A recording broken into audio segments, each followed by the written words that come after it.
Привет, друзья! Все мы когда-то учились в школе, и у каждого из нас были такие предметы, как ботаника и биология. Но почему-то, когда в старших классах, объясняя нам предмет, учитель начинал использовать слова из огромного количества букв, типа дезоксирибонуклеиновая кислота, наше сознание отключалось. Тем не менее, для понимания орхидей мне придется объяснить вам некоторые из этих понятий, из понятий высшей биологии. Почему учителя делали такие ошибки? Почему они пытались объяснить нам, детям, понятия словами высшей школы, а не простыми понятиями, которые способны воспринять детское сознание? Этого я не знаю. Но сегодня я попытаюсь вам рассказать о сложных биологических понятиях доступным и простым языком, будто бы рассказывая сказку. Признаться честно, я не планировала этого делать. Более того, мне не хотелось этого делать, дабы избежать ошибок, потому что все мы и всем нам свойственно ошибаться. Но тем не менее, сколько бы я ни думала об этом, я понимала, что многие из вас для понимания логики моих действий хотят понять суть. А эта суть ни больше, ни меньше, а скрывается в природе орхидеи. И для того, чтобы понять эту природу, мы будем сегодня разбираться в вопросах фотосинтеза. Я попрошу вас не уходить с канала, даже если вам кажется, что вам это совершенно не будет интересно, что вам интересны только красивые цветы, красивая ботва и красивые корни, а вся эта наука вам ни к чему. Я постараюсь не употреблять слишком длинных и трудных терминов. Я постараюсь вам объяснить все на пальцах. Поверьте мне, это очень важно для понимания самой сути орхидеи. Итак, практически все мы знаем, что орхидеи очень сильно приспосабливающиеся к окружающей среде растения. У некоторых они умудряются расти и цвести даже на самых темных северных подоконниках. Они приспосабливаются к совершенно порой нечеловеческим, то есть нерастенническим условиям существования. И тем не менее растут и цветут. Почему происходит именно так? Чем таким орхидея отличается от обычных растений в наших квартирах? Почему ей удается это сделать? Ответ на этот вопрос кроется в длительной эволюции этого растения. Орхидеи признаны одними из древнейших растений на нашей планете. И в ходе эволюции орхидеи научились не одному, а двум методам или двум циклам фотосинтеза. У обычных растений может быть только один вид или цикл фотосинтеза, а у орхидей целых два. И такая комбинация двух фотосинтезов называется факультативным или самонастраивающимся фотосинтезом. И теперь мы с вами поймем, почему в условиях теплицы наши растения развиваются быстрыми темпами, отращивая каждый год по 4, а то и больше листьев. При этом они растят прекрасную корневую систему и цветут, а попадая к нам домой, зачастую растения начинают чахнуть, сбрасывают множество нижних листьев, превращаются практически в коматозное растение о 2-3 листах и, конечно же, перестают цвести. Почему происходит именно так? Потому что в теплице садовник создает для растения такие условия произрастания, при которых растение включает С 3 фотосинтез, а у нас в квартирах для орхидей складываются такие условия, при которых они вынуждены выживать. И тогда у нас дома они существуют на так называемом КАМ-фотосинтезе. О каждом из них я вам обязательно расскажу. Начнем со второго пути фотосинтеза, потому что именно на нем растения живут в наших квартирных условиях. И это КАМ-фотосинтез. Что за название такое? Конечно, это название связано с английской аббревиатурой, я не буду забивать этим ваш мозг, я скажу по-русски. КАМ-фотосинтез – это кислотный метаболизм толстянки. А это значит, что наши орхидеи научились существовать по типу суккулентов. Вдумайтесь, где орхидея, а где суккулент. Однако наши орхидеи приспособились жить в условиях сухого, неблагоприятного для них климата следующим образом. Днем, когда светит солнце и становится крайне сухо, они для уменьшения испарений с листовой пластины захлопывают свои устьица, которые расположены на тыльной стороне их листьев, и прекращают всякое выделение влаги. При этом им для фотосинтеза нужен углекислый газ, а через захлопнутые устьица получить они его не могут. И орхидеи придумали для себя следующее, если так можно сказать. Они раскрывают свои устьица глубокой ночью, как я уже говорила, примерно в 3-4 часа ночи, и начинают усиленно поглощать ими углекислый газ.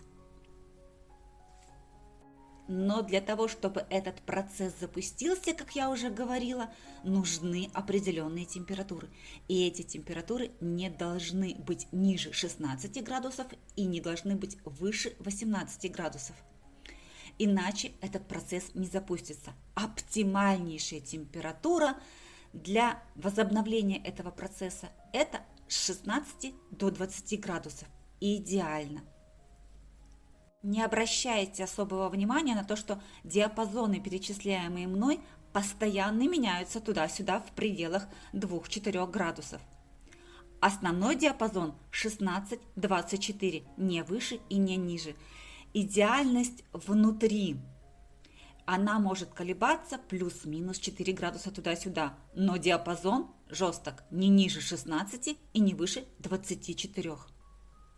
Итак, ночью растение при определенных температурах раскрыло свои устьица и усиленно за определенный период времени накопило в себе углекислый газ. Днем, когда солнце начинает светить на листовую пластину растения, оно начинает перерабатывать накопленный углекислый газ под воздействием энергии солнца в тот строительный материал, из которого в дальнейшем растение сможет построить клетки корней, клетки листьев, клетки цветоносов. Даже на таком типе фотосинтеза и только на таком типе фотосинтеза растение способно существовать. Оно даже будет отращивать у вас пару листьев в год, периодически, хоть и не обильно, цвести и в принципе выглядеть довольным жизнью. Но шикарного эффекта, шикарного цветения мы от этого растения не получим. Почему? Потому что за те несколько часов, когда растение ночью накапливает углекислый газ, он накапливает его достаточно ограниченное количество.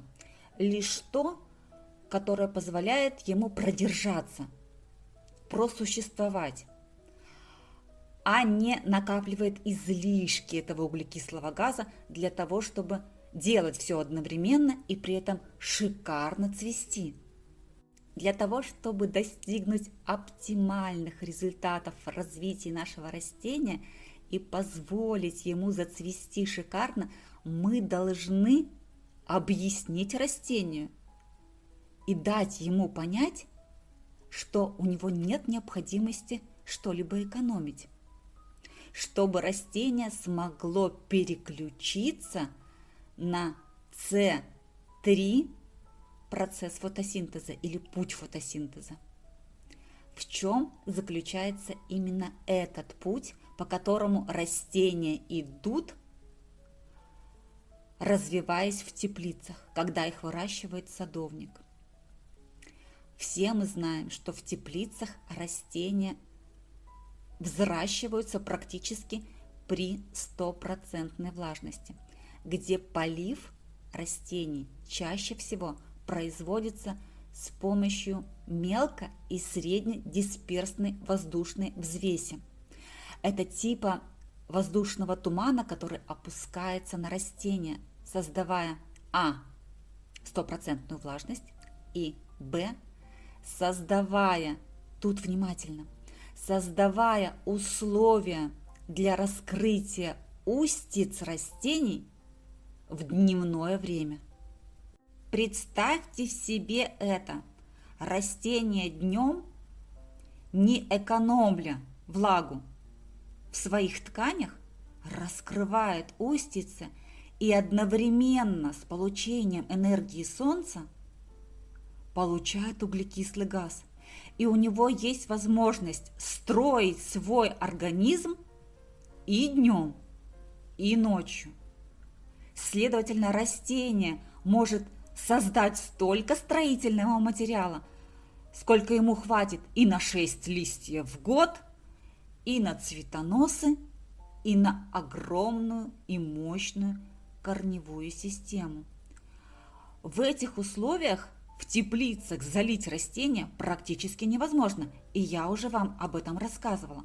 Когда растению хватает солнца, а мы знаем, что в Азии его по 15-16 часов в сутки, когда у растения создаются правильные ночные температуры, а это вполне реально в тепличных условиях, и когда растению создают 100% влажность для постоянного раскрытия устиц, для того, чтобы одновременно в растение поступала энергия солнца, вода и углекислый газ. Почему, спросите вы, на экране постоянно мелькают мокрые растения с каплями воды? Могли бы показать красивое цветение? Друзья, на ваших экранах растения после душа не зря. Скоро вы поймете, почему все мои растения очень часто купаются. Почему в дальнейшем после купания они не вытираются. Все растения в ходе эволюции отработали какие-то автоматические действия при своем функционировании. Такие действия есть и у орхидей. Рефлекторные действия. Именно под действием рефлексов, отработанных эволюционно, у орхидей автоматически расхлопываются устьица с тыльной стороны листа при попадании на них воды. Задумайтесь об этом. Во время душевания вода попадает абсолютно на все части растения, заставляя устьица раскрываться. Если в этот момент растение вынести на свет, а еще лучше на солнце, но не жаркое и обжигающее, а обычное касательное солнце, то в этот момент, в дневное время, у растения начнут происходить самые мощные метаболические процессы, которые дадут растению такой неимоверный толчок для развития, что растение может показать просто ошеломительные результаты. Это и несколько цветоносов одновременно, и листья, растущие один за другим, и просто шедевральное цветение на несколько десятков цветов. Вода и углекислый газ для растения – это питательные вещества по типу тех, которые мы называем для себя, людей, пищей. Часто я провожу аналогию между растениями и людьми. Может быть, это неправильно, но если я у вас спрошу, когда вы будете расти и развиваться лучше, когда у вас будет постоянный доступ к воде и пище, вы сможете съесть что-то, когда у вас возникнет чувство голода, или же когда у вас будет совершенно дозированно лимитированный способ приема пищи, например, в определенное время ночью с 3 до 4, когда именно в этот момент создадутся определенные условия, чтобы вы наконец-таки могли раскрыть рот. А во всех других случаях рот у вас будет плотно закрыт, дабы чего лишнего из него не вышло. Друзья, на ваших экранах сейчас не зря появился литопс. Нет, это не орхидея, это суккулент. Он появился на ваших экранах для того, чтобы вы окончательно поняли, не надо заставлять орхидею быть суккулентом, быть крассулой или кактусом.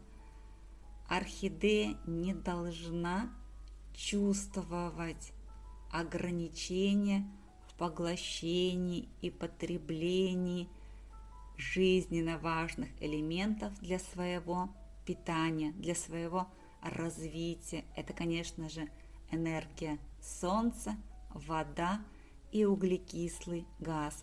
А для этого орхидея должна иметь возможность держать свои устьица открытыми не только ночью в определенные часы, но и днем в любое удобное для нее время. Если вы сможете создать своей орхидее именно такие условия, поверьте, она отблагодарит вас шедевральным цветением, прекрасным ростом и развитием. И если создавать стопроцентную влажность в наших квартирах не в наших интересах, то создать рефлекторное раскрытие устиц растений в дневное время очень даже нам под силу. Тут нам в помощь как теплый, можно сказать, горячий душ, так и опрыскивание тыльной стороны листа орхидеи. И в первом, и во втором случае при попадании капель воды на устицы растений они рефлекторно раскроются и начнут все свои метаболические процессы. Они начнут одновременно поглощать энергию солнца, одновременно поглощать углекислый газ и воду. И заработает орхидейная фабрика по созданию строительного материала для клеток, корней, листьев и цветоносов растения.